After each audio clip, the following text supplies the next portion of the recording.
Hello guys, Assalamu alaikum. Hello and welcome back to my another new video. This is Mojnu once again in front of you. আজকের এই ভিডিওতে আমরা past indefinite tense এর passive voice নিয়ে আলোচনা করব। তাহলে শুরু করা যাক। So get late started. এখন আমরা জানবো প্যাসিভ ভয়েস কাকে বলে। সাবজেক্ট যখন নিজের কাজ নিজে না করে অন্যের দ্বারা কাজটি করিয়ে নেয় তখন তাকে প্যাসিভ ভয়েস বলে।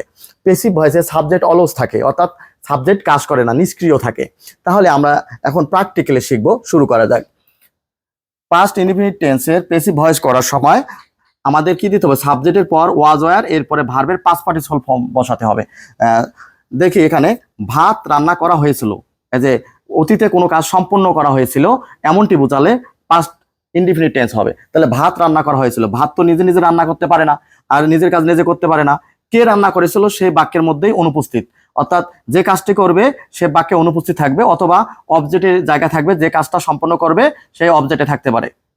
তাহলে ভাত রান্না করা হয়েছিল, তাহলে ভাত কে রান্না করেছিল সেই নাই, আর ভাত তো নিজে নিজে রান্না করতে পারবে না, যেহেতু নিজের কাজ নিজে করতে পারতেছে না, এটা প্যাসিভ ভয়েস। তাহলে হবে রাইস ওয়াজ কুকড।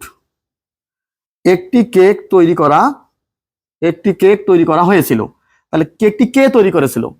আর কেক তো নিজে নিজে তৈরি করতে পারে না, তাহলে অবশ্যই প্যাসিভ। আর যে তৈরি করেছিল সে বাক্যের মধ্যে অনুপস্থিত। তাহলে এ কেক ওয়াজ মেক মানে তৈরি করা, মেক মেড, তাহলে পাস্ট পার্টিসিপল ফর্ম হিসেবে মেড বলবে।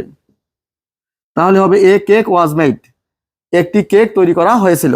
এখন যদি বলি ফুটবল খেলা হয়েছিল, তাহলে ফুটবল তো নিজে নিজে খেলতে পারে না, ফুটবল কেউ খেলেছিল বা কার দ্বারা খেলা হয়েছিল সেই বাক্যে নাই, তার মানে এটা প্যাসিভ ভয়েস। তাহলে এবার হবে ফুটবল ওয়াজ প্লেড। একটি বই প্রকাশিত করা হয়েছিল। তাহলে বই তো নিজে নিজে প্রকাশ করতে পারে না, বই প্রকাশের কাজটা কেউ একজন করেছিল, যে করেছিল সেই বাক্যে নাই, অনুপস্থিত।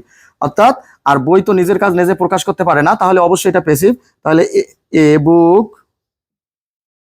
ওয়াজ পাবলিশ মানে প্রকাশ করা, তাহলে পাবলিশের পাস্ট পার্টিসিপল ফর্ম হবে পাবলিশড।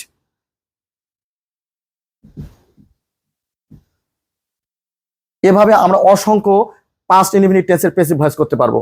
যদি বলি সিটিটি লেখা হয়েছিল, আর সিটি তো নিজে নিজে লিখতে পারে না, তাহলে কেউ একজন লিখেছিল, সিটিটি লেখা হয়েছিল, কারো দ্বারাই লেখা হয়েছিল, অবশ্যই এটা প্যাসিভ ভয়েস। তাহলে দা লেটার ওয়াজ রিটেন। আচ্ছা, একটি গল্প বলা হয়েছিল, তাহলে একটি গল্প বলা হয়েছিল, a story was told, told, একটি গল্প বলা হয়েছিল। আচ্ছা, যদি বলা হয় তাকে শাস্তি দেওয়া হয়েছিল, তাহলে তাকে শাস্তি দেওয়া হয়েছিল, সে তো আর নিজেকে শাস্তি দেয় নাই, তাকে শাস্তি দেওয়া হয়েছিল, কারো দ্বারা শাস্তিটা দেওয়া হয়েছিল, তাহলে অবশ্যই passive voice. Past indefinite tense, অতীতে কাজটা সম্পন্ন হয়েছিল, তাহলে হি ওয়াজ পানিশড, তাকে শাস্তি দেওয়া হয়েছিল। এখন যদি বলি আমাকে ডাকা হয়েছিল, আমাকে কেউ একজন ডেকেছিল, তাহলে আমি যদি বলতাম আমি ডাকি, তাহলে আই কল, কিন্তু আমাকে ডাকা হয়েছিল, কেউ একজন ডেকেছিল, তাহলে হবে আই ওয়াজ কল্ড, আমাকে আমন্ত্রণ করা হয়েছিল, আই ওয়াজ ইনভাইটেড। এভাবে হাজার হাজার বাক্য আমরা প্যাসিভ ভয়েসের পাস্ট ইনডিফিনিট টেন্সের এই স্ট্রাকচার দিয়ে করতে পারবো। Thanks for watching this video. আসসালামু আলাইকুম।